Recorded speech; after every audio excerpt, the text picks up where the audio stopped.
നമസ്കാരം. ആനന്ദ് ഇന്റർനാഷണൽ ന്യൂസിലേക്ക് സ്വാഗതം. ഞാൻ രജനി അഭിലാഷ്. പ്രധാന വാർത്തകൾ. യുകെയിൽ കുടുംബ ബഡ്ജറ്റ് താളം തെറ്റിച്ചുകൊണ്ട് ഭക്ഷ്യവസ്തുക്കളുടെ വിലയിൽ തുടരെ 4-ാം മാസവും വൻ കുതിച്ചുകയറ്റം. സ്റ്റീക്ക് ഉൾപ്പെടെയുള്ള മാംസ ഉൽപ്പന്നങ്ങളുടെ വിലയിലെ കുതിച്ചുകയറ്റമാണ് ഭക്ഷ്യവില ഉയർന്നതിന് പിന്നിലെ കാരണം. ഗ്യാസ് ചോർച്ചകൾ പരിഹരിക്കുന്നതിന് കാലതാമസം വരുത്തിയ 3 ഗ്യാസ് കമ്പനികൾക്ക് എനർജി വാച്ച് ഡോഗ് ഓഫ് ജം പിഴ ചുമത്തി.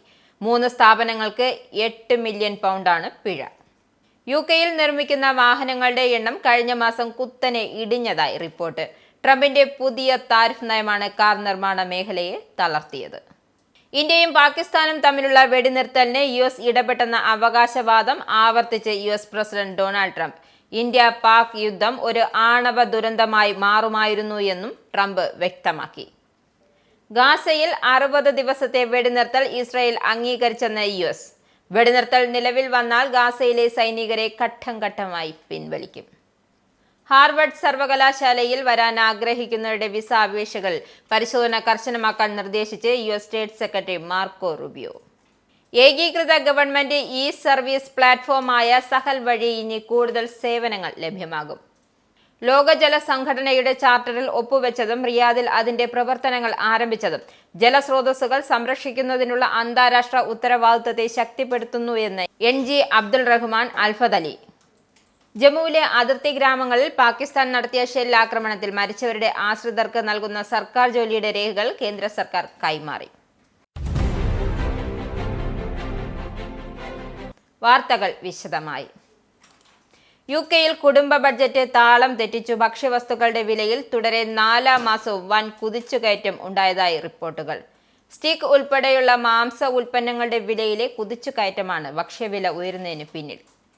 തുടർച്ചയായി 4-ാം മാസമാണ് ഭക്ഷ്യ ഉൽപ്പന്നങ്ങളുടെ വില ഉയരുന്നത്.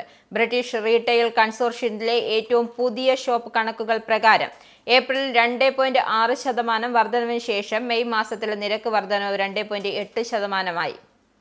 US ഏർപ്പെടുത്തിയ താരിഫുകളുടെ ആഘാതം കുറയ്ക്കുന്നതിനായി ചില്ലറ വ്യാപാരികൾ വില കുറച്ചതിനെ തുടർന്ന് ഭക്ഷ്യേതര വസ്തുക്കളുടെ പ്രത്യേകിച്ച് ഇലക്ട്രിക് ഉൽപ്പന്നങ്ങളുടെ വിലയിലും കുറവുണ്ടായിട്ടുണ്ട്. കഴിഞ്ഞ മാസം മുതൽ തൊഴിലുടമകൾ ഏർപ്പെടുത്തിയ ദേശീയ ഇൻഷുറൻസിലെ വർധനവ് വിപണിയിൽ പ്രതിഫലിക്കുമെന്നും BCC മുന്നറിയിപ്പ് നൽകിയിട്ടുണ്ട്. ഗ്യാസ് ചോർച്ചകൾ പരിഹരിക്കുന്നതിന് കാലതാമസം വരുത്തിയ 3 ഗ്യാസ് കമ്പനികൾക്ക് എനർജി വാച്ച് ഡോഗ് ഓഫ് ജം പിഴ ചുമത്തി. Cadent gas, Scotland gas network, Southern gas network എന്നീ 3 സ്ഥാപനങ്ങൾക്ക് £8 മില്യൺ പിഴ ചുമത്തിയത്. 2022-നും 2023-നും ഇടയിൽ 3 കമ്പനികളും ഇത്തരം പരാതികൾ പരിഹരിക്കുന്നതിന് ഗുരുതരമായ വീഴ്ച വരുത്തിയതായാണ് റെഗുലേറ്റർ നടത്തിയ അന്വേഷണത്തിൽ കണ്ടെത്തിയിരിക്കുന്നത്. 97% കേസുകളിലും 1 മുതൽ 2 മണിക്കൂറുകളിൽ വാതക ചോർച്ച പരിഹരിക്കുന്നതിനും ഈ കമ്പനികൾ വീഴ്ച വരുത്തിയതായാണ് കണ്ടെത്തിയത്. യുകെയിൽ നിർമ്മിക്കുന്ന വാഹനങ്ങളുടെ എണ്ണം കഴിഞ്ഞ മാസം കുത്തനെ ഇടിഞ്ഞതായി റിപ്പോർട്ട്. ട്രംപിന്റെ പുതിയ താരിഫ് നയമാണ് കാർ നിർമ്മാണ മേഖലയെ തളർത്തിയത്. കഴിഞ്ഞ 70 വർഷക്കാലത്തെ ഏറ്റവും കുറവ് നിർമ്മാണമായിരുന്നു ഇക്കഴിഞ്ഞ ഏപ്രിലിൽ നടന്നത്. വെറും 59,203 വാഹനങ്ങൾ മാത്രമായിരുന്നു ഏപ്രിൽ യുകെയിൽ നിർമ്മിച്ചത്. പെട്രോൾ കാറുകളിൽ നിന്നും ഇലക്ട്രിക് കാറുകളിലേക്കുള്ള പരിവർത്തനം നടക്കുന്നതും താൽക്കാലികമായി നിർമ്മാണം കുറയ്ക്കാൻ ഇടയാക്കിയിട്ടുണ്ട് എന്ന് society for motor manufacturers and dealers പറയുന്നു. എന്നാൽ അമേരിക്ക, യൂറോപ്യൻ യൂണിയൻ, ഇന്ത്യ തുടങ്ങിയവയുമായുള്ള പുതിയ വ്യാപാര കരാറുകൾ കാർ നിർമ്മാണ മേഖലയ്ക്ക് പുത്തൻ ജീവൻ പകരുമെന്നാണ് കരുതുന്നത്. ഇന്ത്യയും പാകിസ്ഥാനും തമ്മിലുള്ള വെടിനിർത്തലിന് US ഇടപെട്ടെന്ന അവകാശവാദം ആവർത്തിച്ച് US പ്രസിഡന്റ് ഡൊണാൾഡ് ട്രംപ് വീണ്ടും രംഗത്ത്. പരസ്പരം വെടിയുതിർക്കുന്നവരോട് തന്റെ ഭരണകൂടത്തിന് വ്യാപാരം സാധ്യമല്ലെന്ന് ഇരു രാജ്യങ്ങളോടും പറഞ്ഞതായും ട്രംപ് വ്യക്തമാക്കി. ഇന്ത്യയും പാകിസ്ഥാനെയും പോരാട്ടത്തിൽ നിന്നും അമേരിക്ക തടഞ്ഞുവെന്നും അല്ലെങ്കിൽ അത് ഒരു ആണവ ദുരന്തമായി മാറിയേനെ എന്ന് വിശ്വസിക്കുന്നുവെന്നും ട്രംപ് സർക്കാരിൽ നിന്നും പടിയിറങ്ങുന്ന ശതകോടീശ്വരൻ ടെസ്ല CEO ഇലോൺ മസ്കിനൊപ്പം ഓവൽ ഓഫീസിൽ നടത്തിയ വാർത്താ സമ്മേളനത്തിൽ ട്രംപ് വ്യക്തമാക്കി. ഗാസയിൽ 60 ദിവസത്തെ വെടിനിർത്തൽ ഇസ്രായേൽ അംഗീകരിച്ചു എന്ന് US. വെടിനിർത്തൽ നിലവിൽ വന്നാൽ ഗാസയിൽ സൈനികരെ ഘട്ടം ഘട്ടമായി പിൻവലിക്കും. ഇസ്രായേലിന്റെ തുടർ നീക്കങ്ങൾ വിലയിരുത്തുകയാണ് എന്ന് ഹമാസ് പ്രതികരിച്ചു. ഇതിനായി US, ഖത്തർ, ഈജിപ്ത് എന്നീ രാജ്യങ്ങളുടെ മധ്യസ്ഥതയിൽ പദ്ധതിരേഖ തയ്യാറാക്കിയിട്ടുണ്ട് എന്നും പദ്ധതിരേഖ പ്രകാരം വെടിനിർത്തലിന്റെ ആദ്യ ആഴ്ച 58 ബന്ദികളിൽ 28 പേരെ ഹമാസ് വിടുമെന്നുമാണ് റിപ്പോർട്ടുകൾ. പകരം 1236 പലസ്തീൻ തടവുകാരെ ഇസ്രായേൽ മോചിപ്പിക്കുമെന്നും കരാർ ഒപ്പുവെച്ചാലുടൻ ഗാസയിൽ ഐക്യരാഷ്ട്ര സംഘടനയുടെയും റെഡ് ക്രസിന്റെയും നേതൃത്വത്തിൽ സഹായങ്ങൾ എത്തിക്കുമെന്നും US അറിയിച്ചു. ഹാർവർഡ് സർവകലാശാലയിൽ വരാൻ ആഗ്രഹിക്കുന്നവരുടെ വിസ അപേക്ഷകൾ പരിശോധന കർശനമാക്കാൻ US State Secretary Marco Rubio നിർദ്ദേശിച്ചു.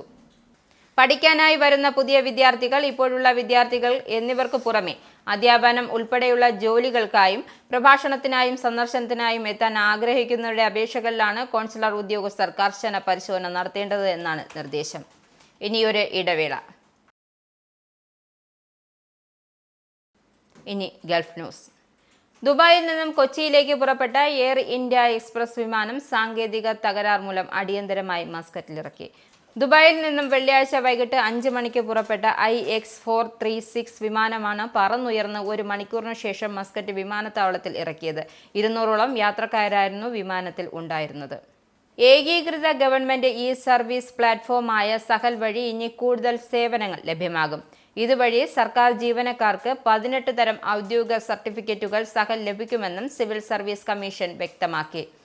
ഓഫീസുകളിൽ നേരിട്ടുള്ള സന്ദർശനം ഒഴിവാക്കൽ, പേപ്പർ രഹിത സേവനം, നടപടിക്രമങ്ങൾ സുഗമമാക്കൽ, സർക്കാർ ഡോക്യുമെന്റേഷനുകളിലുള്ള ആക്സസ് വർദ്ധിപ്പിക്കൽ എന്നിവയുടെ ഭാഗമായാണ് പുതിയ ഡിജിറ്റൽ സേവനങ്ങളെന്നും CSC വ്യക്തമാക്കി. ലോക ജല സംഘടനയുടെ ചാർട്ടറിൽ ഒപ്പുവെച്ചതും റിയാദിൽ അതിന്റെ പ്രവർത്തനങ്ങൾ ആരംഭിച്ചതും ജലസ്രോതസ്സുകൾ സംരക്ഷിക്കുന്നതിനുള്ള അന്താരാഷ്ട്ര ഉത്തരവാദിത്വത്തെ ശക്തിപ്പെടുത്തുന്നുവെന്ന് പരിസ്ഥിതി ജല കൃഷി മന്ത്രി NG അബ്ദുൾ റഹ്മാൻ അൽഫദലി പറഞ്ഞു. ജലം ഒരു വിഭവം മാത്രമല്ല, ലോകമെമ്പാടുമുള്ള സാമ്പത്തിക സാമൂഹിക വികസനത്തിനും സ്ഥിരതയ്ക്കും ഒരു ഉറവിടം കൂടിയാണ് എന്ന വസ്തുതയിൽ നിന്നാണ് സംഘടനയുടെ പ്രാധാന്യം ഉരുത്തിരിഞ്ഞതെന്നും അദ്ദേഹം കൂട്ടിച്ചേർത്തു. ഇനി GCC ഇന്ത്യ നാണയ വിനിമയ നിരക്ക്.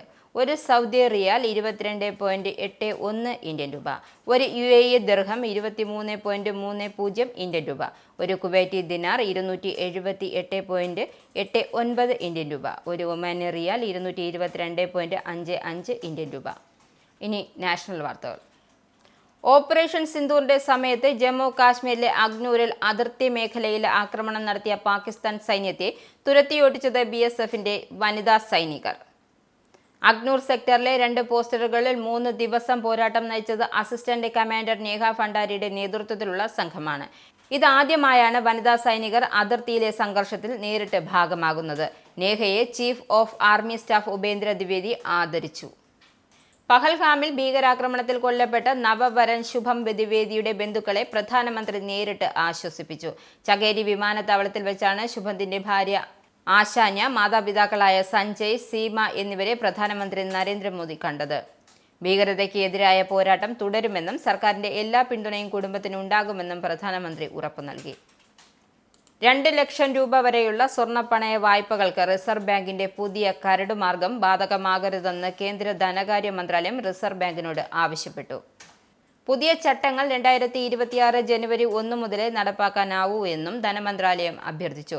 ഏപ്രിലിലാണ് കരടുമാർഗരേഖ പുറത്തിറക്കിയത്. ഇതിനെതിരെ തമിഴ്നാട്ടിൽ രാഷ്ട്രീയ വിവാദം ഉടലെടുത്തതോടെയാണ് കേന്ദ്രം സമൂഹമാധ്യമങ്ങളിലൂടെ പ്രതികരിച്ചത്. ഭരണഘടനയുടെ 370-ാം വകുപ്പ് ജമ്മു കാശ്മീരിന് നൽകിയിരുന്ന പ്രത്യേക പദവി ഒഴിവാക്കി കേന്ദ്ര സർക്കാർ നടപടിക്ക് കോൺഗ്രസ് പ്രവർത്തക സമിതി അംഗവും മുൻ വിദേശകാര്യ മന്ത്രിയുമായ സൽമാൻ ഖുർഷിദ് പൂർണ്ണ പിന്തുണ നൽകി രംഗത്ത് വന്നു. വിഷയത്തിൽ കോൺഗ്രസ് കരുതലോടെ പ്രതികരിക്കുന്നതിനിടെയാണ് ഖുർഷിദ് അത് ശരിവെച്ചത്. ഓപ്പറേഷൻ സിന്ദൂറിനെ കുറിച്ച് വിശദീകരിക്കുന്ന കേന്ദ്ര സർക്കാരിന്റെ വിദേശ പ്രതിനിധി സംഘത്തിൽ അംഗമായ ഹുർദിഷ് ഇന്തോനേഷ്യയിൽ സംസാരിക്കവെയാണ് ഇക്കാര്യം വ്യക്തമാക്കിയത്. ജമ്മു കാശ്മീരിലെ അതിർത്തി ഗ്രാമങ്ങളിൽ പാകിസ്ഥാൻ നടത്തിയ ഷെല്ലാക്രമണത്തിൽ മരിച്ചവരുടെ ആശ്രിതർക്ക് നൽകുന്ന സർക്കാർ ജോലിയുടെ രേഖകൾ കേന്ദ്ര സർക്കാർ കൈമാറി. പൂഞ്ചിൽ 2 ദിവസത്തെ സന്ദർശനത്തിനെത്തിയ കേന്ദ്ര ആഭ്യന്തരമന്ത്രി അമിത്ഷായാണ് 14 പേർക്ക് നിയമന ഉത്തരവുകൾ കൈമാറിയത്. പാക് ആക്രമണത്തിന് ഇരയായവർക്കു വേണ്ടി പ്രത്യേക പുനരധിവാസ പദ്ധതി നടപ്പാക്കുമെന്നും മന്ത്രി പ്രഖ്യാപിച്ചു. ഇനി കേരള വാർത്തകൾ. UDF-ഉമായുള്ള ചർച്ചകളിൽ വ്യക്തത വന്നിട്ടില്ലെന്നും അതിനായി കാത്തിരിക്കുകയാണ് എന്നും PV അൻവർ. UDF-നെതിരായ വിമർശനം തുടർന്ന അൻവർ പിണറായിസത്തിനെതിരെ പോരാടിയ തന്നെ സ്വീകരിക്കുകയും സഹായിക്കുകയും ചെയ്യേണ്ട UDF നേതൃത്വത്തിലെ ചില വ്യക്തികൾ അതിന് തയ്യാറായില്ലെന്നും പറഞ്ഞു. പിണറായിസം മാറ്റി നിർത്തി മറ്റുള്ള ചില ഗൂഢശക്തികളുടെ താൽപര്യം സംരക്ഷിച്ച് തന്നെ പരാജയപ്പെടുത്താൻ ഇപ്പോഴും അവർ മുന്നോട്ടു പോവുകയാണ് എന്നും അതിൽ വിട്ടുവീഴ്ചയില്ല എന്നും അൻവർ കൂട്ടിച്ചേർത്തു.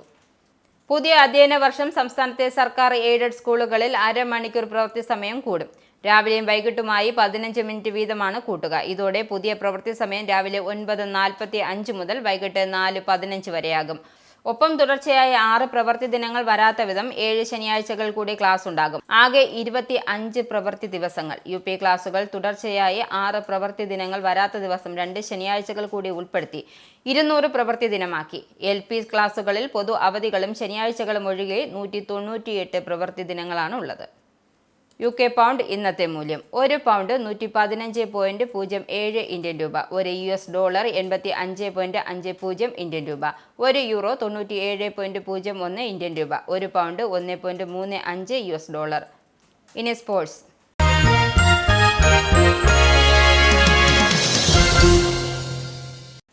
നോർവേ ചെസ്സിൽ ലോക 2ാം നമ്പർ താരമായ അമേരിക്കയുടെ ഹികാരു നകാമുറയെ അട്ടിമറിച്ച ഗുകേഷ് കഴിഞ്ഞ ദിവസം ലോക 5ാം നമ്പർ താരമായ ഫാബിയാനെയും കരുവാനെയും തോൽപ്പിച്ചു. സാധാരണ ക്ലാസിക് ഗെയിംസിൽ ഇരുവരും സമനിലയിൽ പിരിഞ്ഞതിനെ തുടർന്ന് കളിച്ച അമാഗഡോൺ എന്നറിയപ്പെടുന്ന അതിവേഗ ചെസ്സിലാണ് ഗുകേഷ് ഫാബിയാനോ കരുവാനയെ തറപറ്റിച്ചത്.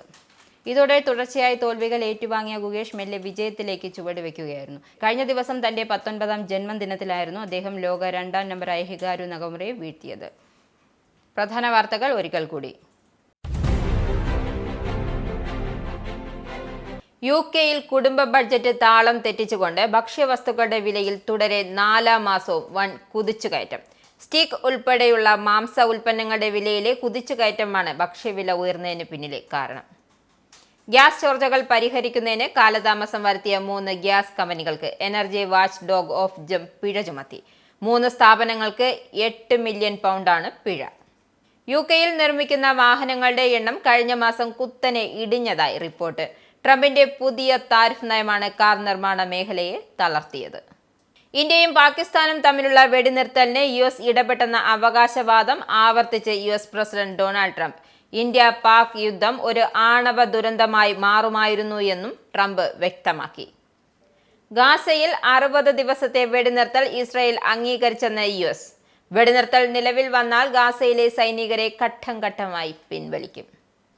ഹാർവർഡ് സർവകലാശാലയിൽ വരാൻ ആഗ്രഹിക്കുന്നവരുടെ വിസ അപേക്ഷകൾ പരിശോധന കർശനമാക്കാൻ നിർദ്ദേശിച്ച് US state Secretary Marco Rubio. ഏകീകൃത ഗവൺമെന്റ് സർവീസ് പ്ലാറ്റ്ഫോമായ സഹൽ വഴി ഇനി കൂടുതൽ സേവനങ്ങൾ ലഭ്യമാകും. ലോക ജല സംഘടനയുടെ ചാർട്ടറിൽ ഒപ്പുവെച്ചതും റിയാദിൽ അതിന്റെ പ്രവർത്തനങ്ങൾ ആരംഭിച്ചതും ജലസ്രോതസ്സുകൾ സംരക്ഷിക്കുന്നതിനുള്ള അന്താരാഷ്ട്ര ഉത്തരവാദിത്തത്തെ ശക്തിപ്പെടുത്തുന്നു എന്ന് NG അബ്ദുൾ റഹ്മാൻ അൽഫദലി. ജമ്മുവിലെ അതിർത്തി ഗ്രാമങ്ങളിൽ പാകിസ്ഥാൻ നടത്തിയ ഷെൽ ആക്രമണത്തിൽ മരിച്ചവരുടെ ആശ്രിതർക്ക് നൽകുന്ന സർക്കാർ ജോലിയുടെ രേഖകൾ കേന്ദ്ര സർക്കാർ കൈമാറി. ഈ ബുള്ളറ്റിൻ ഇവിടെ സമാപിക്കുന്നു. നമസ്കാരം. നിങ്ങൾക്കും ആനന്ദ മീഡിയയുടെ പ്രേക്ഷകരിൽ ഒരാളാകണ്ടേ?